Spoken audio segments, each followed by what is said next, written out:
And we're back for one final segment of this super riveting, super on task, super informative episode of No Cap Room here on the Ball Don't Lie podcast, where I just thought we would each pick one under the radar move of the offseason. Dan apparently came up with 17 that he thought were going to swing the NBA title. Hold on.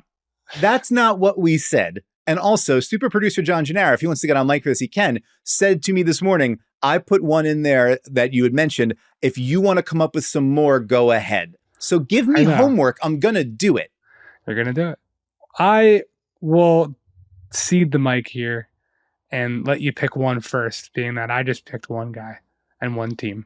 Well, let me ask you, does Tyus Jones count? Is that like too non-fringe? I don't think he should count, but it's a valid point, being that he is making fringe money and therefore could be the most consequential player on a minimum salary in the league, aside from Gershon Yabusele. Aside from Benyai Wallace.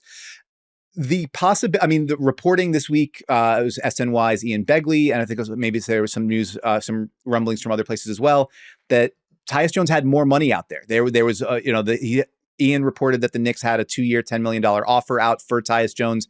There was apparently other teams that were involved there as well. And he turned that down to get a starting role. So this is the context of this is he's going to start for a playoff team on the minimum.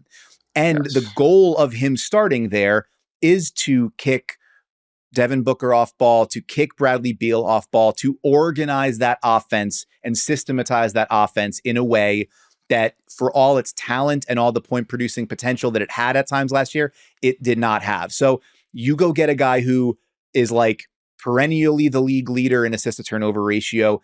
You get somebody like the steadiest set of hands in the business to be your starter for $3 million. I think that's a pretty strong win, especially late in the offseason. But I can understand it's been talked about enough that maybe it's not under the radar at this point. Yeah, I think, this guaranteed starting on a playoff team is the thing for Tyus, being that that's been his plight ever since he was sent out of Memphis. It's that he doesn't want to be the best backup point guard in the league by all accounts. He wants to be a starting point guard. And the only chances he's had to do that have been when John Morant has been injured and for arguably the worst team in the entire NBA. So there clearly was not money available for him to do that aside from this opportunity. The Suns didn't have anyone. I mean, they could have given this role to Markelle Fultz, who is still unsigned and someone that I thought would have made a lot of sense from a defensive standpoint.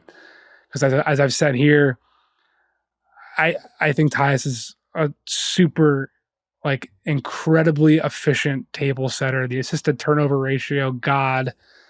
But my big concern is him and Bradley Beal together in a backcourt in the playoffs, which is when his ultimate payday he's hoping to achieve based off this situation. It will come down to the last taste in talent evaluators' mouths, and that could be a postseason run where this team already almost, did they get swept? They got one game or swept? They got swept. They got swept. 4-0 to Minnesota. So, and bad matchup, what have you.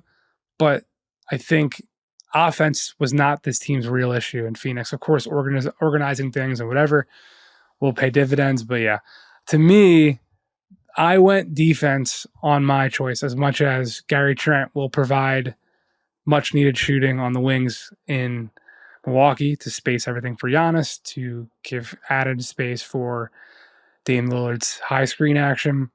That Portland connection is obviously real and played a factor into Gary choosing Milwaukee on the minimum as someone who was in that ballpark of having the $15 million option, which Tyus apparently had at some point in time based off of my reporting.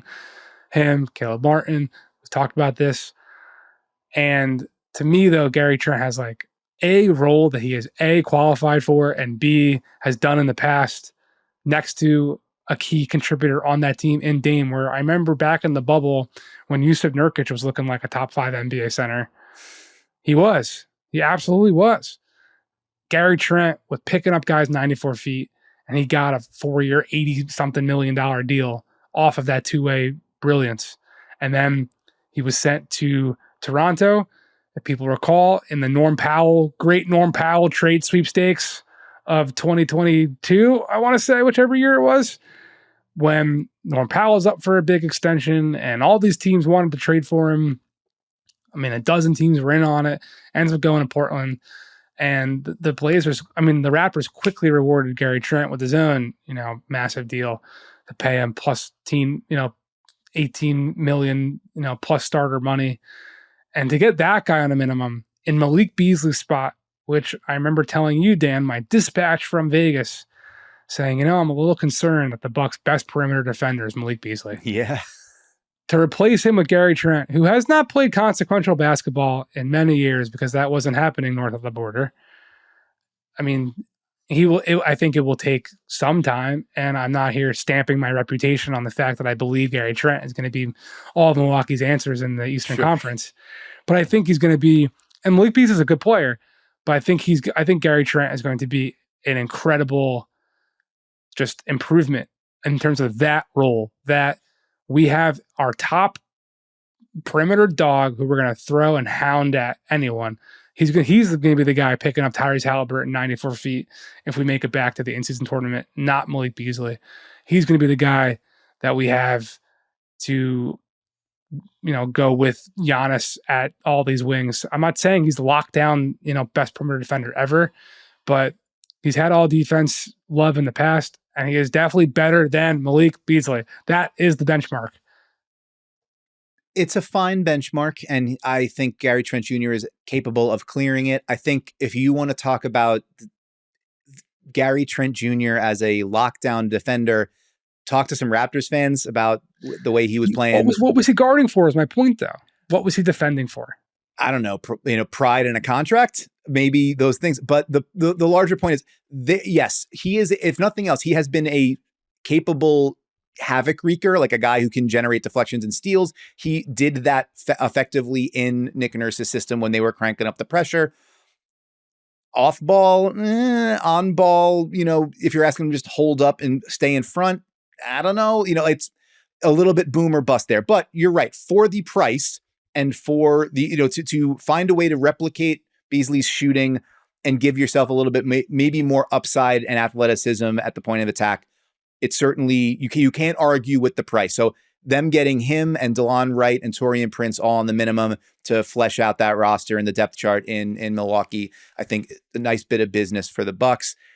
I'm a little skeptical that he's going to suddenly play up significantly on the defensive end, but he's got a chance to, and that maybe is all you can ask for. Speaking of playing up on the defensive end, here's another question I've got in terms of does this even count? Does Quentin Grimes to Dallas count?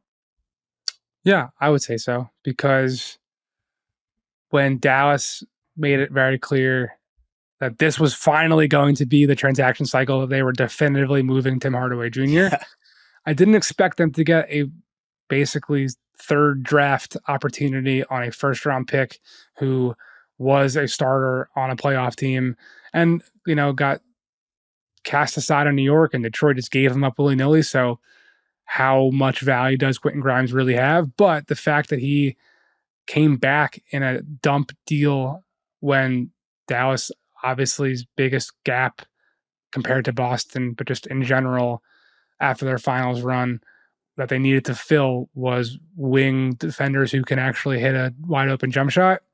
He should be a pretty massive addition, I would say. Yeah, he's a year removed from shooting 39% from three on like 6 a game, playing off of Jalen Brunson. I think you give him the opportunity to play off of Luka Doncic and Kyrie Irving. There's an opportunity there. And we talk about the difficulty that the Mavericks might have in transitioning from the lineup that kind of kicked them into overdrive last season, which featured Derek Jones Jr. as a primary point of attack defender, bringing in Klay Thompson, who adds offensive juice and spacing, but has not been that level of defender. Grimes might not be either, but Grimes, one of the things that kind of helped transition the Knicks into a playoff team a couple of years ago was getting him in the starting lineup and getting him on the ball and letting him be that kind of hounding perimeter defender. There is a chance you just got kind of a plus two-way two guard that fits really well next to your primary creators for almost nothing. Like as a give back for getting off money you wanted to get off. So I think there's a chance that so much ink was spilled here and elsewhere on the Klay Thompson component of that deal and how Klay Thompson and even Najee Marshall fit in as like the replacements for Derek Jones Jr. and how that would all work.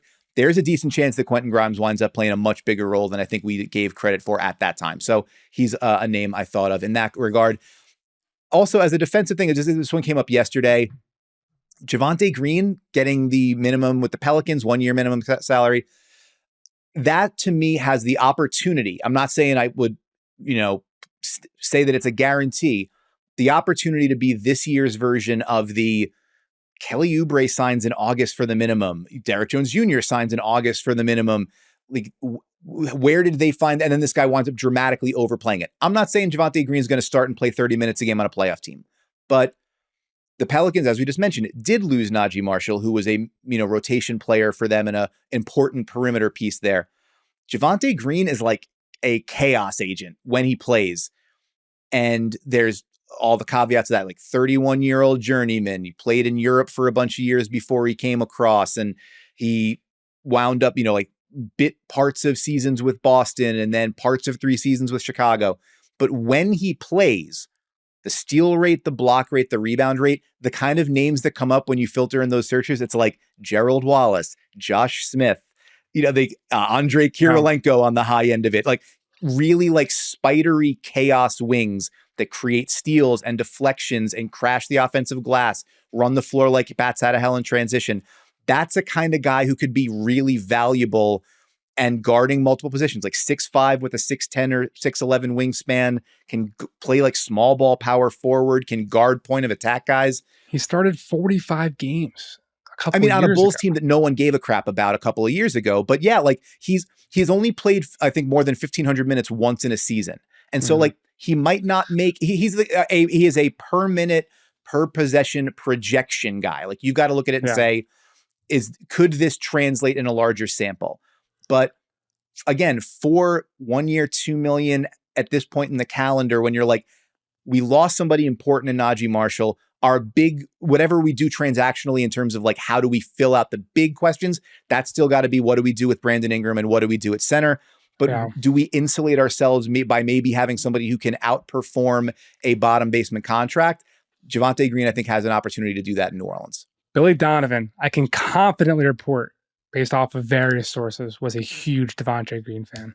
Yeah, and every coach loves having a guy like this that's going to go 115 miles per hour and run through every wall you put in front of him. Like, he was a fan favorite in Chicago, in the same way that like a guy like Alex Caruso is, obviously not as high end, but these guys who are just constantly tilting at windmills and running as hard as they can into the problem to see if they can knock it over. Like, those guys inspire a great amount of love, and he could absolutely wind up being that kind of guy for the Pelicans.